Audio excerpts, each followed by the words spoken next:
there's just so much. You're listening to a Mamma Mia podcast. Mamma Mia acknowledges the traditional owners of land and waters this podcast was recorded on. Hey, I'm Gemma Bath, host of True Crime Conversations, and did you know that the team at Mamma Mia is bringing you over 100 hours of the best content from your award-winning podcasts for the hot pod summer of your dreams? Well, we are. Here at True Crime Conversations, we've handpicked some of the most chilling and thought-provoking episodes from our feed, including gripping cult stories, powerful interviews with crime victims, and in-depth accounts from women who have been incarcerated, sharing the journeys that led them to that place. And that's just the beginning. Today, I'm bringing you the story of Eve Wiley from No Filter, another amazing podcast on the Mamma Mia network, hosted by Mia Freedman. In this episode, Mia chats with Eve, who is the child of fertility fraud. She talks about how she discovered who her biological father was, a discovery that turned her world upside down and transformed her into a fearless fighter for the women and families who've been harmed by fraudulent and serial sperm donors. If you've seen the Netflix series The Man with 1,000 Kids, you'll be interested in this conversation. Here's the original episode. Take a listen. From Mamma Mia, you're listening to No Filter, and I'm Mia Freedman. How many times can you find out life-changing news about your dad? For Eve Wiley, the answer is 3 times, and it was about 3 different men. Eve Wiley has had 3 fathers in her lifetime. One of them sadly passed away when she was 7. One of them is a great guy, but he wasn't who she thought he was. And one of them was an egomaniacal monster. If you watch the Netflix series The Man with 1,000 Kids, that told the story of serial sperm donor Jonathan Meyer, you might recognise Eve's name. She wasn't impregnated by Jonathan, but she helped try and stop him from harming other women, more women, and from doing more damage to the hundreds, probably thousands of children that he's already conceived. But Jonathan isn't the only guy who's trying to sperminate the world. There are more serial sperm donors like him out there who, for whatever reason, are obsessed with the idea of impregnating women under false pretenses for their own twisted reasons. And nobody knows that better than Eve. Eve, you were 7 when your father died. How old were you when you discovered that he wasn't actually your biological father? I was 16 years old when I was going through my mom's emails.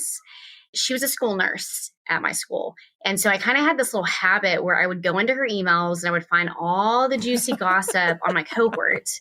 Or if maybe a teacher sent an email that like I had a bad grade or something, it was management for myself is what it was. And that's when I found the emails of my mom emailing California Cryobank, and I saw my birth date on it. And my first thought was, I'm from a small town. My grandpa has cows.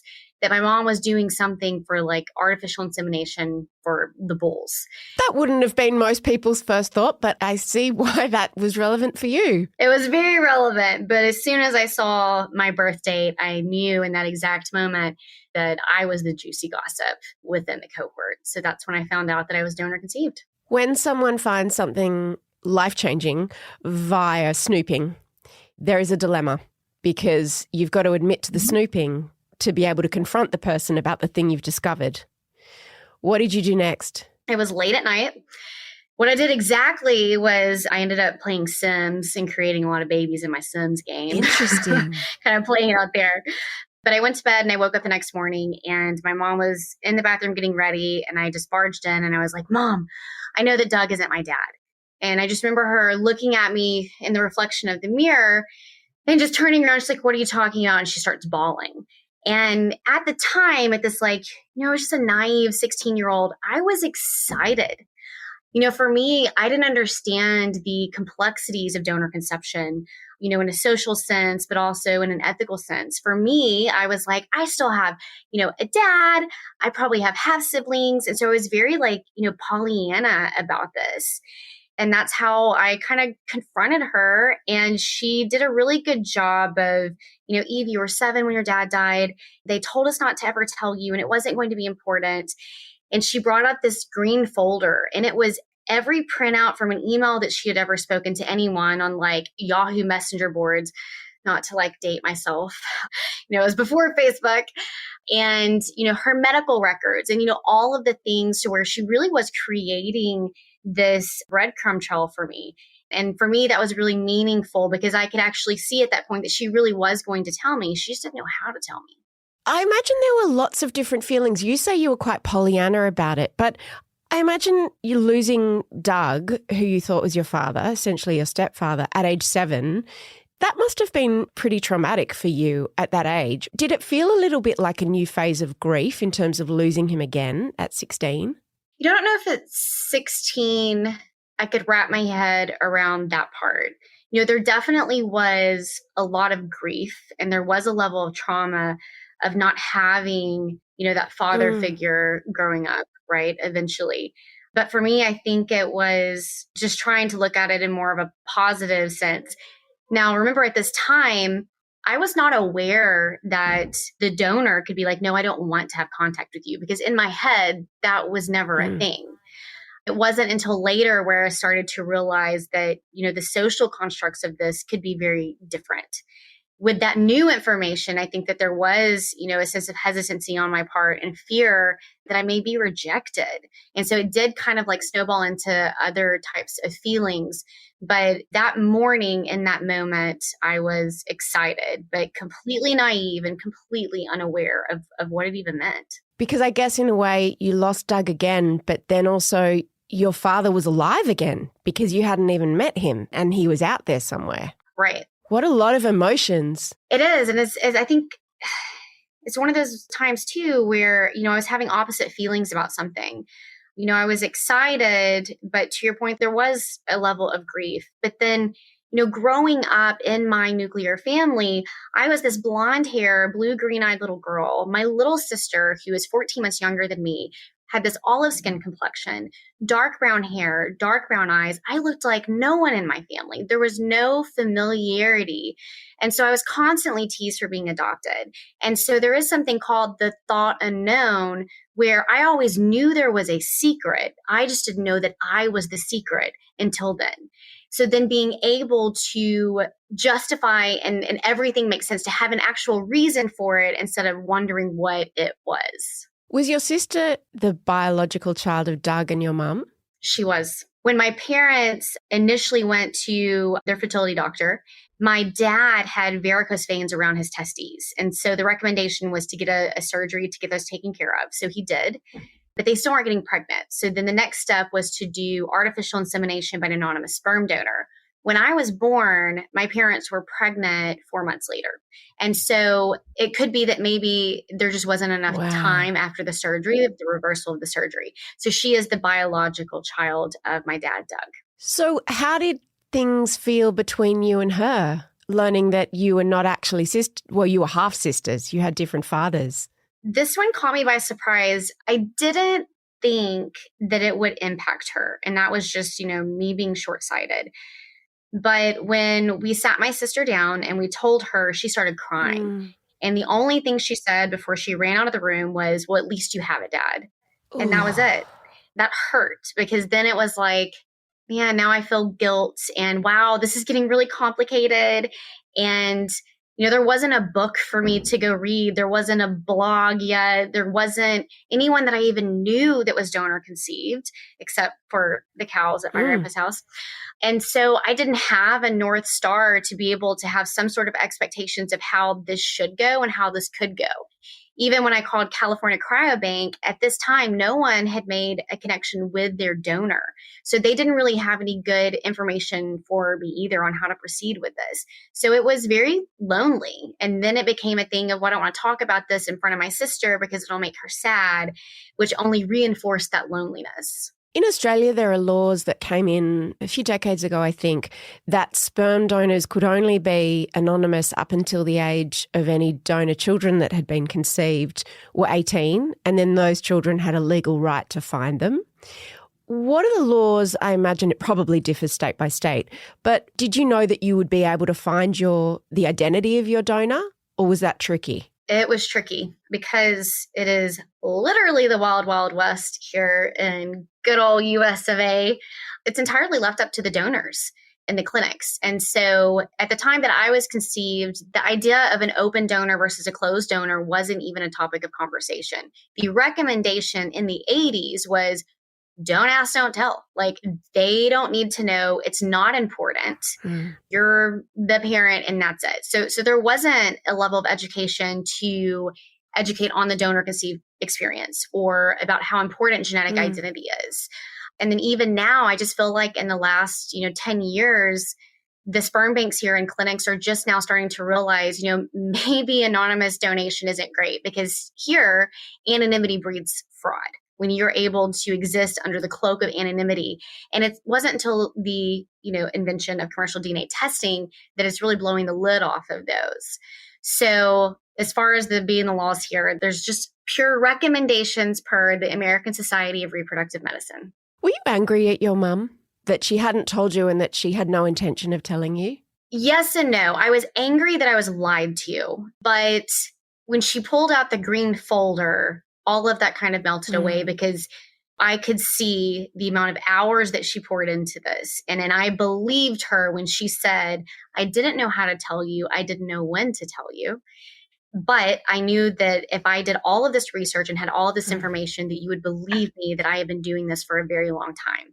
And so I think that very much helped bridge the gap between those emotions for me, because I could very much empathize with not being able to tell a 7-year-old whose father just passed away, well, but that's not like your real dad, because let's go talk about, how babies are made now. I mean, there's no way. Like, I totally. It's a lot of conversation. Yeah. Yes. And being 7, being like, oh my God, like just understanding developmentally, abstract thinking. And it didn't seem as appropriate at that time to explain grief, death, and artificial insemination. And your mum must have felt protective of Doug and his relationship with you. And I can see that. I can understand why she did it. How did you find the identity of your donor? What did you learn in that green folder?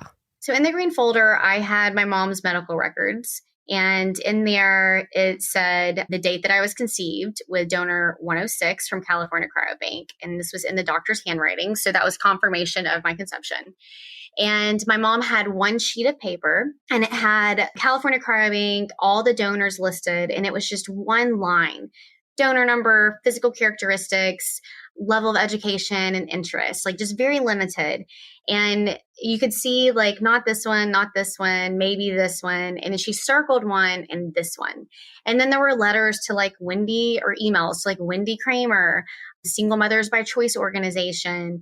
I think at one point there was like maybe a Canadian donor conception network, different professional organizations. And all of it was like, I'm just trying to get more information. We knew his religion was I may butcher this, the Baha'i faith. And so my mom had all of these like communications with that religious organization.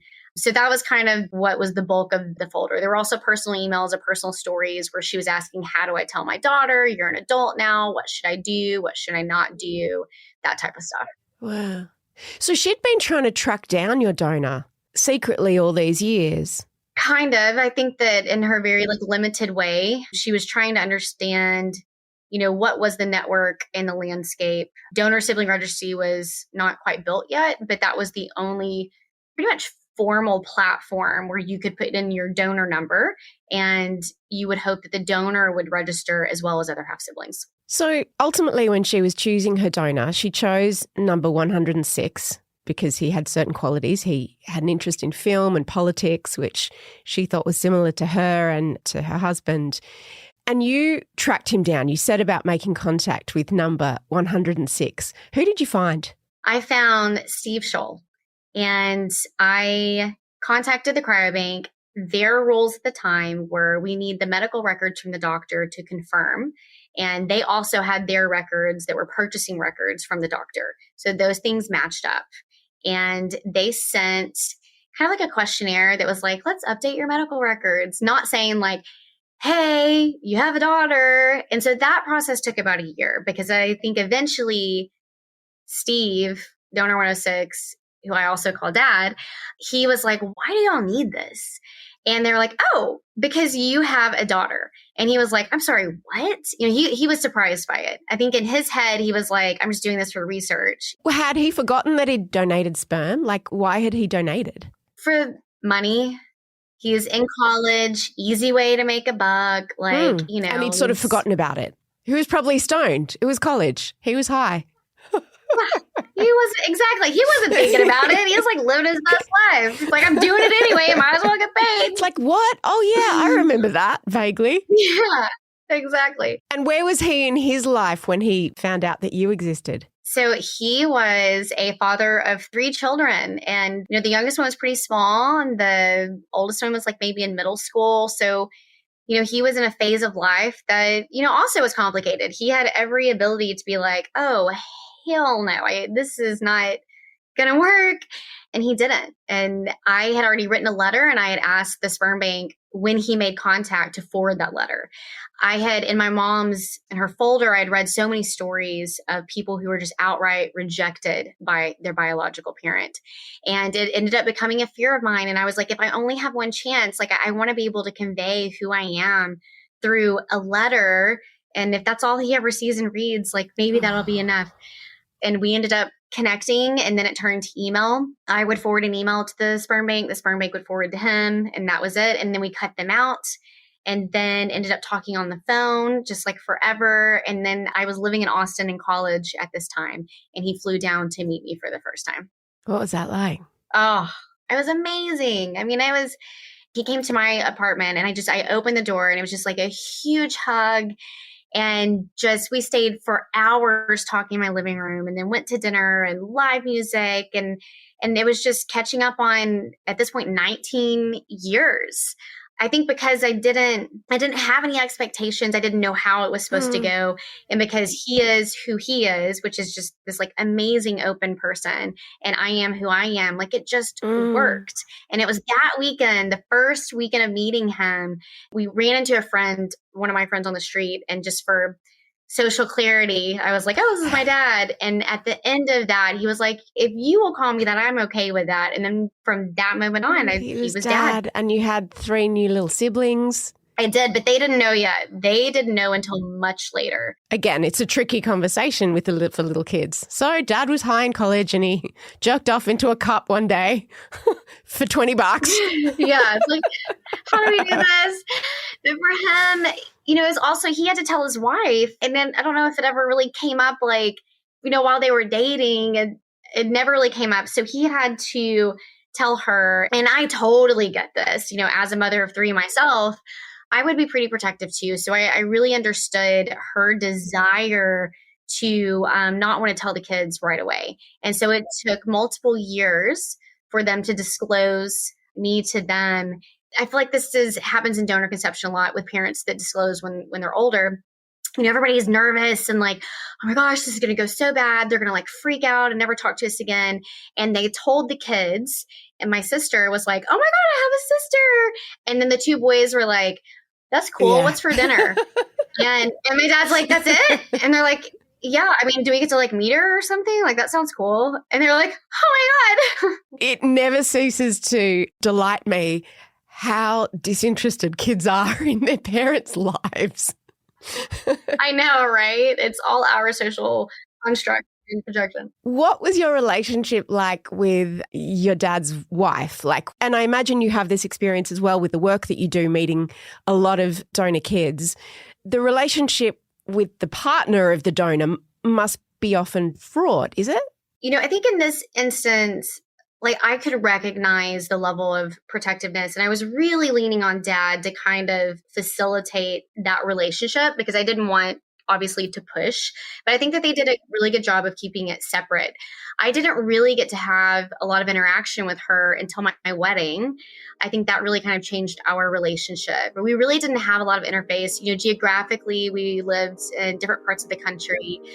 It was always quite an effort to visit on either one of our parts. After this short break, Eve makes another unsettling discovery that will change her life forever.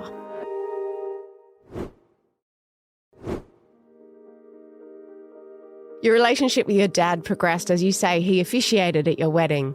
He did. So you stayed in touch over the next few years. The next installment of this story and the plot twist comes when you go on to have children of your own and your son becomes sick. What happened to him? So my oldest, when he was a baby, he was vomiting a lot and he wasn't eating real food. And there were all of these things that all of our doctors were like, these allergies, and no one could really figure out what it is. And about 3 years of all of that, I was like, we got to do something different. They recommended looking in more into like genetics. And so I was working with this functional medicine doctor, and he was like, let's get some info on your DNA. The easiest way to do that at the time was the commercial DNA test, 23andMe plus Health. And he'd get what was called raw data. So we did that, and he called back and he said, hey, Eve, it's celiac disease. And I was like, what? I had no idea what celiac disease was. I had no idea what an autoimmune disorder was. And he's like, yeah, that's what it is. And it's coming from you. And I was like, what are you talking about? He's like, you need to go get better family history from, your biological father and biological mother. And so I'm in my family, like, who has these stomach issues and celiac and allergies? No one. Because it's hereditary. Yeah. Yeah, it's hereditary. So the bigger thing at the time was like, okay, now we know a diagnosis is a prognosis, right? And so I was so focused on just making my son healthy. The second part of this is that there's an ancestry component to the commercial DNA testing. And I don't know if you're familiar with the platforms, but a lot of my DNA connections were saying things like close family to first cousins. And so I wasn't really thinking half sibling, because I guess I just assumed it was a perfect science and would say half sibling. So it was one of those like 23andMe or Ancestry.com that you do the test and then they show you who all your relatives might be. Right. Those who have also taken the test.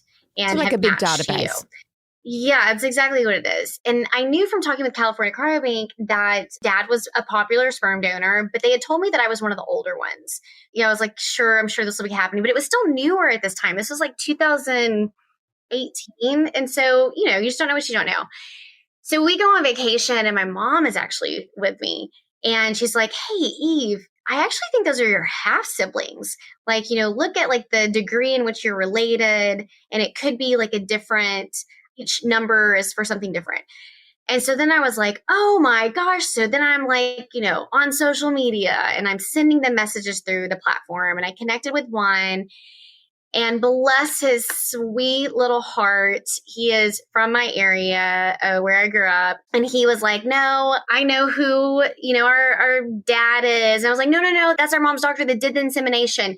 Steve, donor 106 from Oregon. He's our biological father, but I don't want to project my story onto you guys. So I'm going to have him do that DNA test, and then you guys can figure out if y'all want a relationship. And honestly, I just thought he was, love you, Andrew, but a redneck that just wasn't very smart. And so that was that one. And then I kept going down, the list of connecting with my siblings. And then I came up with one who wasn't on social media, but I found him on LinkedIn. And it was late at night. I messaged him and was like, hey, are you the Adam on 23andMe? And he's like, yes. I was like, well, I need to talk to you. And he's like, well, I think it'd be kind of hard to explain to my wife why I need to get out of bed to call another woman. I was like, no, totally get that. I just think I'm like your half sibling. So just call me tomorrow. And my phone immediately rang and he's like, okay, you have my attention. Yeah, impulsivity was not my defining feature of that night. But yeah, he is the one that I talked to. And I thought that, so much of when you're donor conceived or your non-parent expected result, there's always someone that is delivering that news, right? Or putting the pieces together when it comes out of these platforms. I was like, we're donor conceived. And he's like, no, there's no way. I look like my dad. That's everybody's story. I have a brother. Okay. So we go this whole thing and I'm like, all right. And you just thought he was in denial. I thought he was in denial. I mean, and most people are, right? Like this stream on the internet and like, this is weird. So I was like, okay, so if you are my first cousin, then that means that your uncle is my biological father. Is your uncle Steve Scholl? And he said, no, my uncle is Kim McMorris. And my world stopped. Because Kim McMorris is Dr. Kim McMorris and was my mom's fertility doctor. And at that time, I knew it was like everything just kind of made sense. Even like the little red flags that I've been seeing before of like the timelines not matching up. And then it was, wow, like I know that people lie and DNA doesn't lie. And it was just starting all over again. And it was the truth. After you hung up the phone, what was going through your head? A little bit like when I was 16 years old, of that moment of, I am on to something very big that is going to impact more than just myself. I remember literally downing my glass of wine and deciding all over again, because my mom was upstairs watching a movie with my in-laws. And my choice was to pretend like I never discovered this and continue to live a fairy tale life with my dad and my mom and just pretend like it never happened. Your second dad, Steve. Yep, my second dad. Or to go right upstairs, which is what I did, like I was 16 years old, and tell her again that my real biological father was her fertility doctor. In that moment, did you think, oh, maybe there was a mistake, or straight away you knew that it had been a deliberate deceit? Straight away I knew. How did you know? One of the half-siblings I connected with was 13 years older. And that was kind of my big indicator. The one that I had just spoken to was older. And so it's kind of like piecing these things together of, that timeline didn't work.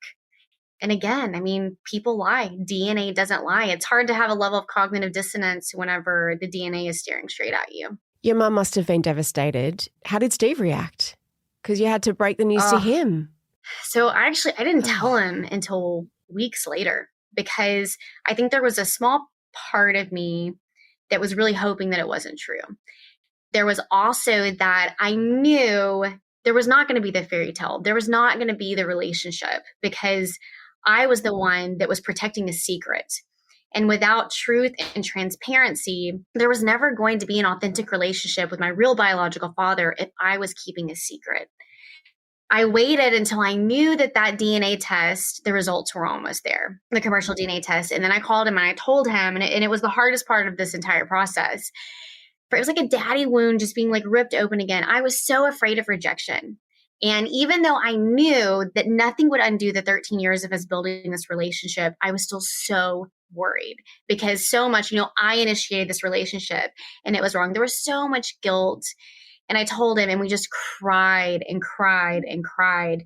And at the very end of it, he said, it changes some things, but it doesn't change the fact that you're my daughter. And it's all I needed to hear. That was enough. And he was like, and I support you in whatever you do. But I think that, for me, I was so shocked by it.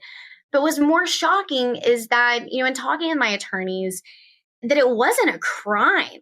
And so how is it that we know that this is morally wrong, but this is not legally wrong? And so when morality doesn't equal legality, what do you do with it? So hold on one second. It wasn't legally wrong for your mother's fertility doctor to go into another room, masturbate in a cup, come back and put the DNA of someone she hasn't consented to being inseminated with into your mother's body without ever telling her or getting her consent. Correct. There was no civil cause of action and there was no criminal cause of action for this. Remember earlier when I talked about anonymity breeds fraud, he can hide behind an anonymous sperm donor, even though the informed consent was for donor 106 from California Cryobank. And the answer is because, quite frankly, we do not have laws against it. So did you confront this doctor? What did you do? I did. So I've also known this man pretty much my entire life. He is a pillar in our community. People love him. He's one of the very few doctors in East Texas that was an OB. Everybody loves him. And I did everything by writing, told him that I am through commercial DNA testing, I am his daughter. And he wrote me back, just the smoke and mirror show. It appears that you would have inherited some of my genetics. And I was like, yeah, dumbass, 50% of them. Like, kind of know that works. And then he went on this whole thing of like, oh, I used a Milex cup and this syringe. And in my donor program, there were 5 successful pregnancies, 3 ended with, spontaneous miscarriage and 2 offspring. And I was like, well, that's funny because I'm looking at commercial DNA testing and I can see that I have 5 half siblings. So just immediately I knew he was lying. Yeah. And then I was like, okay, well, you want to play? Let's go. So it just became more correspondence where he would say something and then I would poke a hole in it. He fucked with the wrong woman. He fucked with the wrong woman. He did. And he knows that now. And it was a hard lesson for him to learn, but by God, did he learn it. And I really think that he thought I would just buy his bullshit. And like, maybe I wasn't smart enough, or, I think he's so used to being the authority in where he lives that, my God, no woman would challenge him. Oh, there was one line that was so cringe. It was a pleasure to be able to deliver a baby girl to my mother and my father. And, I should just be grateful. Well, then I'm like, okay, well, I want medical information, because now, like, not only did you fuck with me, but it's my kid. Now Mama Bear is mad. There's medical information. I would have made different medical decisions on my child. He didn't need all of those exploratory surgeries had we have known what it was in the first place. So then he sends me this response of like, I call them social kids. He says his kids, his known kids, they're all Iron Men and they're doctors. It was just a brag list. And I was like, well, you forgot the fact that you had cancer, like melanoma, or that my brother had a brain tumor. Like, it was nothing of substance. So we just kind of kept going, and I'm pissed, right? But there was still part of me. Like, I still wanted to know him. Pollyanna was like, you know what? We could totally work through this. And your dad, the doctor. I was like, we could totally work through this. And the only way to do that was to level the playing field. So I told him, I said, I am going to be going to the Texas legislature, and I'm going to be lobbying to make this a crime, because if this is the thinking at the time, it was wrong and it needs to be criminalized. So let's make this bigger than ourselves. What a beautiful way for us to do this together and to be able to share that message. And we could do it. Like, if you really cared. And then, of course, I never heard from him. So did he try to claim that your mum knew about it and that it was his sperm? Or he admitted that, yeah, I just used mine because why? Did he ever tell you why? So he said that he was mixing it. And he said that he was a sperm donor when he was in college. So that would have been about 12, 13 years before I was conceived. And so he went to his former medical school, and he got his old dusty ass sperm vials, drove them to his clinic in East Texas. And that is what he used, because donor 106 wasn't performing like it should have been. How many children did he father this way? Or you don't know? The truth is we don't know. I currently have 14 half-siblings. 3 of those are his social children. When you say social children, you mean children that he conceived with his partner? Correct, that are known socially as his. And how do the rest feel about it? How did they all find out? Same way, commercial DNA testing. Several of them saw me on TV and saw his picture and saw me and was like, whoa, I kind of look like that. The McMorrie's features are pretty defining. I am like kind of the outlier in the sense that I'm not over 6 feet tall, but all of my siblings are between like 6 feet and like 6'6". Oh, wow. Even the women are like 6 to 6'2", very tall. I'm just like the little like 5'7" short chihuahua. I'm just really loud. You were the runt. I'm the runt of the family, and it's literally like you have this like this in pictures, and then there's me. 5'7" is not that small, but if everyone else is 6'2", then it's very teeny. So tall. In a few, we actually found. So I connected with some former people that worked with him during the time, and I was able to get a pretty accurate historical context of just how large his program was. So he was seeing between 50 to 60 women a day, and they couldn't determine the percentage of those that were infertility patients, but they said that it was a lot. One of them found out what he was doing and quit. So yeah, they kind of pieced together a lot of it. I went through yearbooks in the area, and like I said, defining features. And then people would send me names like, hey, this person kind of looks like you. And that's how we found several of them, is me reaching out to them saying, this is kind of weird, but I think you may be my sibling. Can I send you a DNA test? And so that's what I ultimately did. When you went public, you did an interview with the Current Affairs program 2020. What was the reaction in your community, where he was this pillar of the community? He's a religious man, I believe. Very religious. Did he stop practicing? Was he shunned? What happened? His preacher called me. That was the first thing that happened. Wow. No, he wasn't. There was a big service where, he was just doing the Lord's work, and I should just be grateful because I have his wonderful genetics, and I have a duty to honor my mother and my father, except that only fits in that context because also you said you're not my father. And I was the devil. I was the one that was spitting in the eye of the proverbial monster, and his tribe circled around him to protect him. And he was just doing the Lord's work. And that was it. And it was honestly the most disappointing thing to see my community come out and support this man in that capacity, when not only do you have evidence of it, I am the evidence, but for people to actually tell me that I should just be grateful to be alive. And me to continuously say over and over again, I am not talking about being grateful to be alive. I am talking about the deception around my conception. And that's what happens so much, is people just immediately go to the end result. You know, they want that silver lining and that projection of their uncomfortableness back onto me. Most of the community, I would say 90%, was behind him. He did not retire. He continued to practice very successfully with my half-brother. I ended up filing a medical board complaint, and it took the Texas Medical Board years to even hear this complaint. And they ultimately, and of course, everybody blames COVID for everything, they ultimately ended up voting to take his license. He immediately filed a restraining order against the medical board and a lawsuit. And the lawsuit stated they did not have jurisdiction to revoke his license because of a statute of limitation under standard level of care. The medical board and the attorney general were saying that this is not standard level of care. This is unethical conduct and behavior, which does not carry a 7-year statute of limitations. And so the judge is not going to hear details of the case. All they are deciding is whether the medical board has jurisdiction to do this or not. It is still in the court system. He has lost twice, but he keeps appealing it. So it will go up to the Supreme Court of Texas. They will send it back down to the 13th Court of Appeal. And that judge has already told him from day one that her ruling still stands. And it is a very expensive and long journey for him to get his license revoked. So at this point, his only accountability is attorney fees. So he's still practicing? He has since retired within the last year, but it's a forced early retirement for a 70-something-year-old man.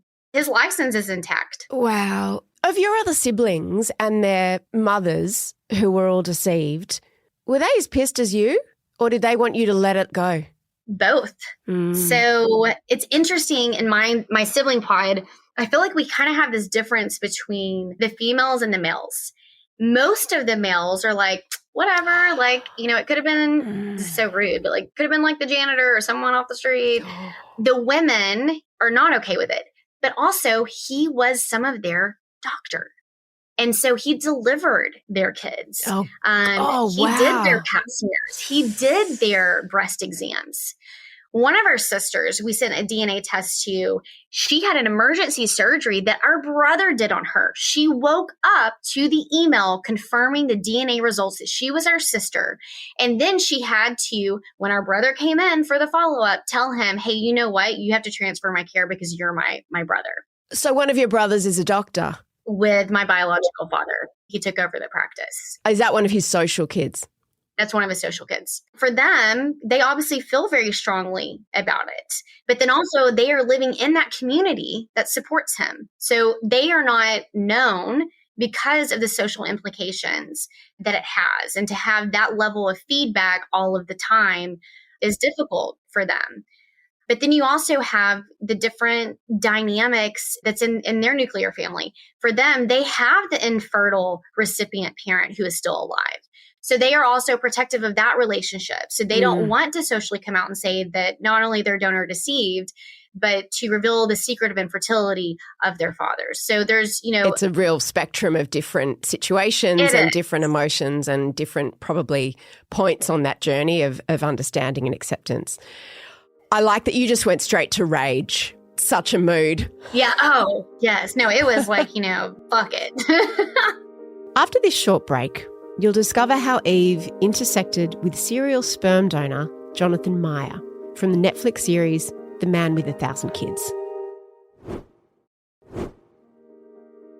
The place that I obviously learned about you and even this idea of fertility fraud is from the Netflix documentary, The Man with 1,000 Children. Can you briefly, for people who haven't seen that, because when things changed for another group of women who'd been the victim of fertility fraud, they found you and you really helped them bring this person to justice. Can you tell the story of Jonathan Mayer? So I guess I should preface it with how they found me. I have been a part of changing 11 of the 13 state laws in the United States that criminalize and offer civil causes of actions for fertility fraud. And so there was this lovely Australian couple who read an article about me. And so they connected with me and then got me connected with the other moms. And that was, I believe, at the end of 2019, maybe early 2020. And they just wanted information of, what can we do? What is the legal landscape? Is there something we can do? Because they had also been deceived. They had also been deceived by a serial sperm donor. And so Jonathan had infiltrated one of the largest sperm banks and 11 of the sperm banks. And he was also donating on the private market and doing freelance. And so, they were having hundreds of half siblings and they just wanted him to stop. And why did they want him to stop? Can you explain the danger with unregulation and fertility fraud? What's the danger? For them in particular is the biodiversity concern. What happens when you don't know that you're donor conceived, you hook up with a half sibling and the level of accidental incest? That is the concern, especially when you're working in a demographic like mainly the Netherlands, where it's smaller and you're more populous with his children and they don't know.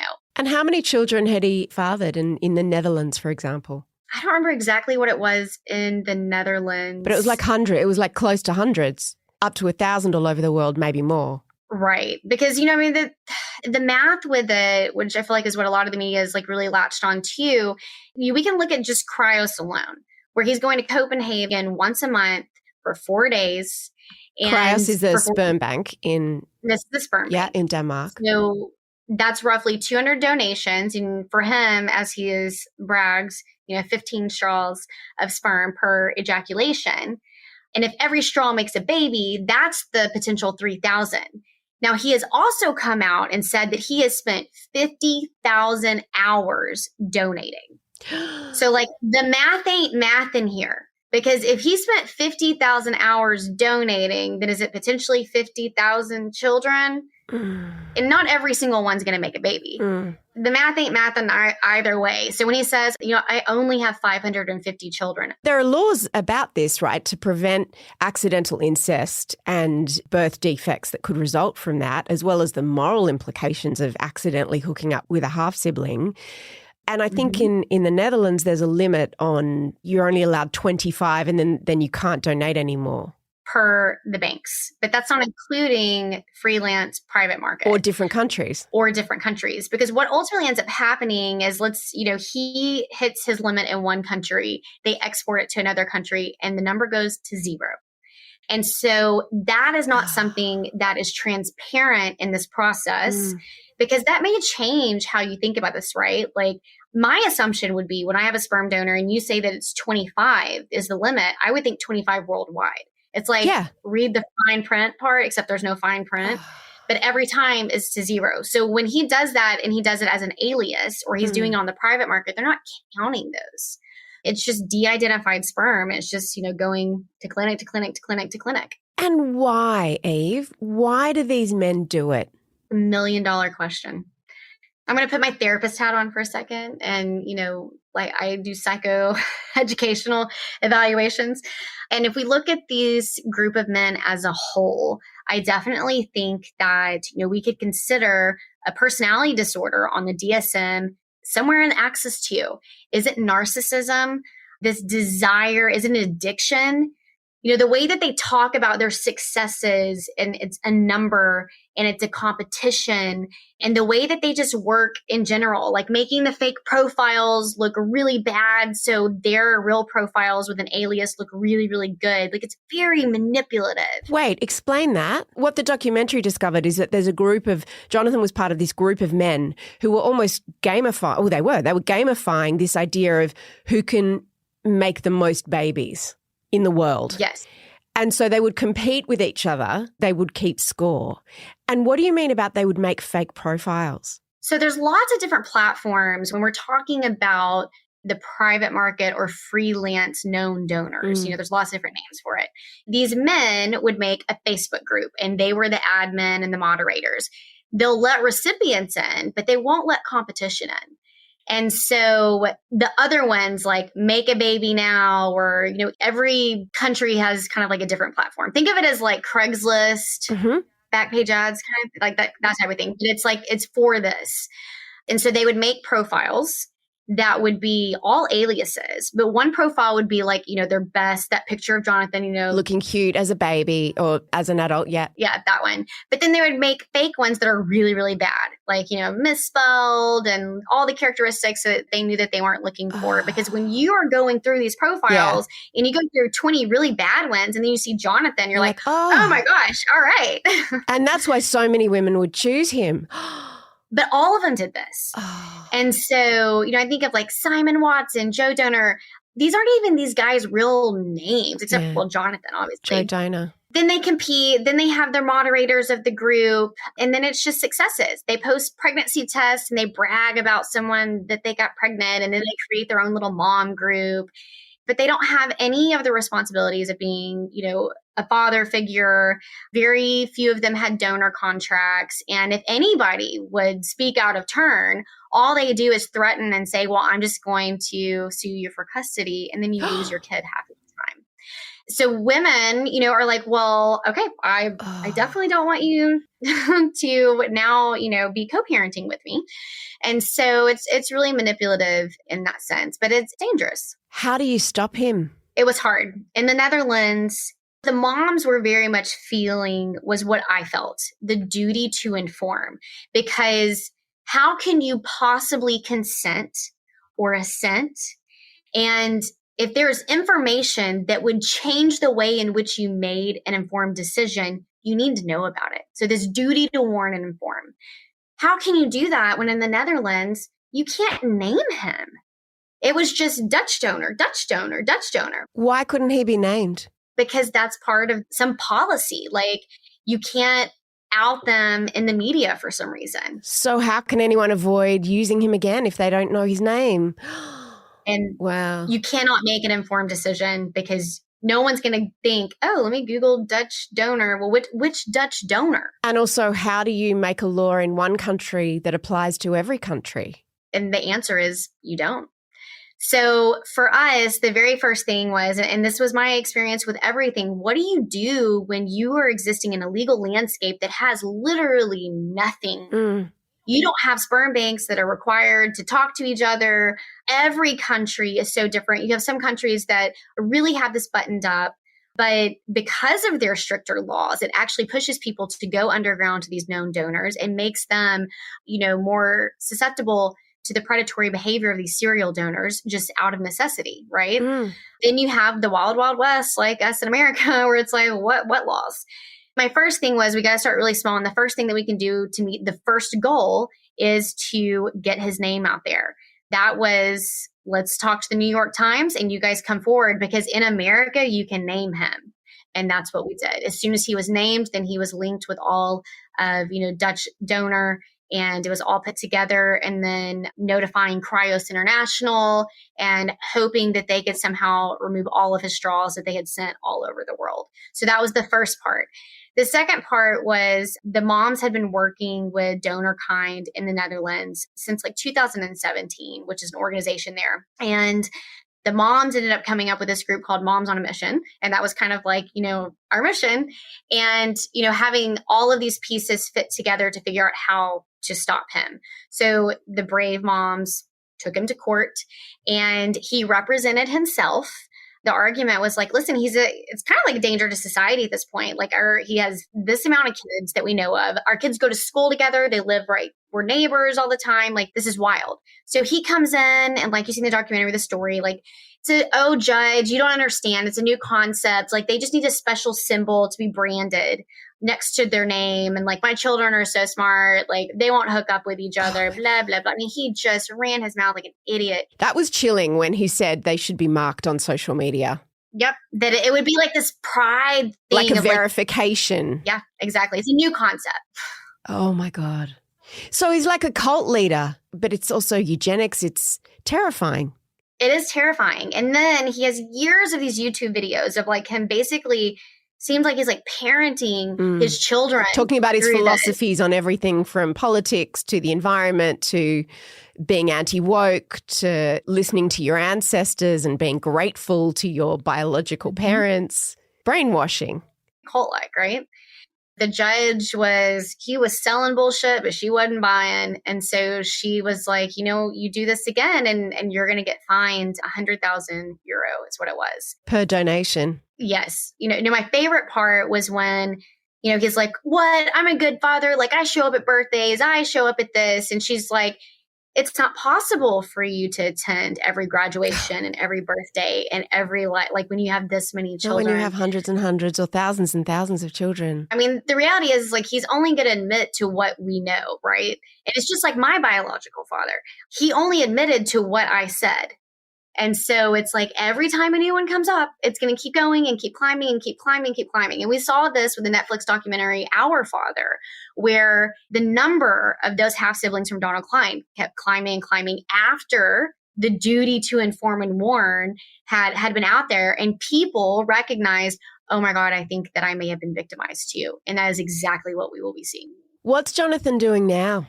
What's happened since the documentary came out? Do you know? Is he still trying to donate? I can't imagine he'd just go, oh, okay, I'll stop. Who knows? Well, he has been giving me some shout outs on his YouTube channel. He thinks I am the mastermind. So, I'll put on my best Taylor Swift outfit. I'll take that. I'll accept that crown. He's threatening a lawsuit for slander and he's spiraling is what I think. He had an opportunity to participate and to, give his side of the story, but he didn't. So I think he's just sitting in the woods making YouTube videos right now. That's all from what I can see. Karma is my boyfriend. Yeah, exactly. That's right. Eve, you are a warrior for women. I wanted to ask you one more question. When I was watching you and the other donor-deceived people fighting, going to Capitol Hill, trying to get national legislation, trying to get people to understand what this medical rape is essentially, women being impregnated with sperm without their consent or being defrauded, you're essentially arguing against your own existence. And I imagine a lot of people use that as a way to try and shut you up, like the preacher did and those people in your community. How do you feel about that? How do you reconcile that? Well, usually what I say is I am not talking about being grateful to be alive or my existence in general. Or wishing you'd never been born. I wish I would never been born. I'm not debating the facts of that. I'm talking about the deception around conception, the lack of enforcing informed consent, and how in this particular instance, morality does not equate legality. And so separating those two things, I think, are very important because it is very easy to conflate those two things. What is it? Like the end to the means to the end, right? Yeah. It's hard to not be able to look at that and say, but you're here. And I am so grateful to be alive, but I can have opposite feelings about this and hold space for that. I'm grateful to be alive, but I am very upset about the deception around my conception.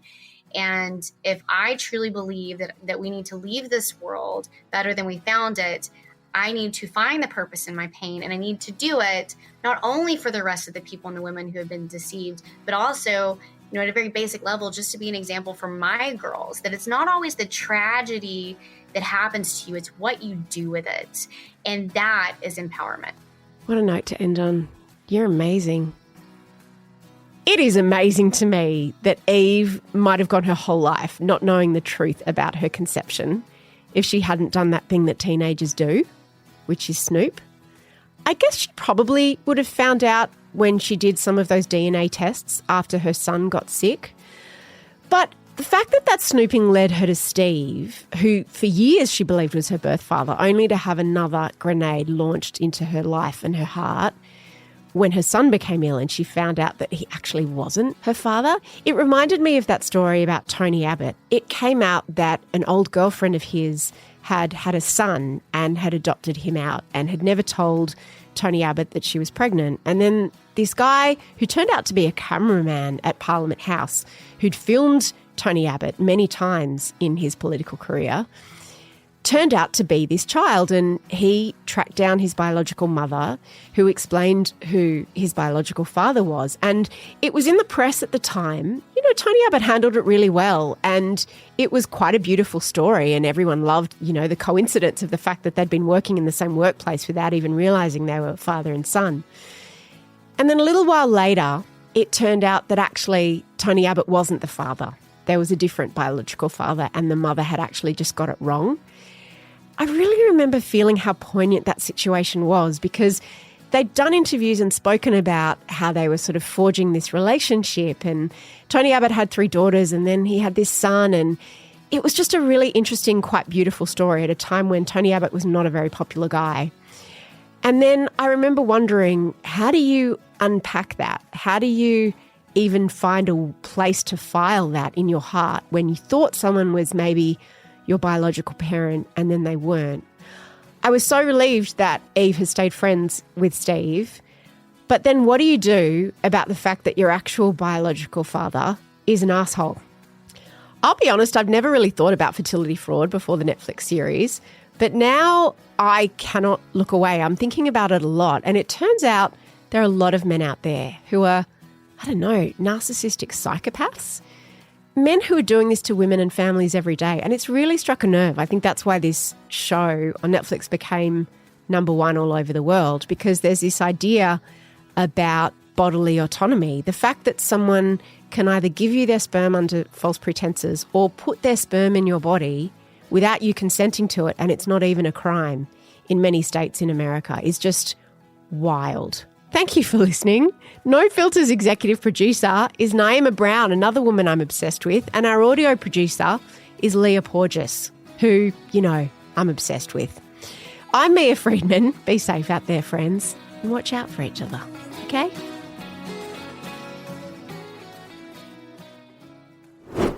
If you're looking for something else to listen to, like and follow all of our Mamma Mia podcasts, which are currently bringing you Hot Pod Summer.